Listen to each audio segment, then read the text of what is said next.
जो माने कहती सबु मुस्लिम समान नुहंती आज नुहे अनेक वर्ष धरी मुमताज बेगम सरकार रे लक्ष लक्ष हजार हजार हिंदू मान को हत्या होची बलात्कार होची नानादी प्रकार अत्याचार होची निर्दोष हिंदू मानकर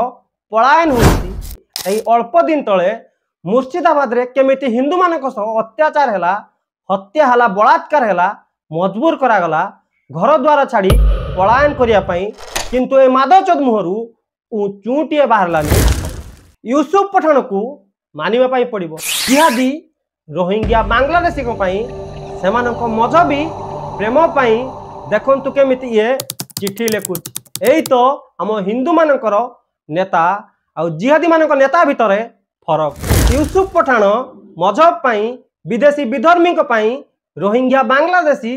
पाकिस्तानी को पई आवाज उठाउची चिट्ठी लेखुच।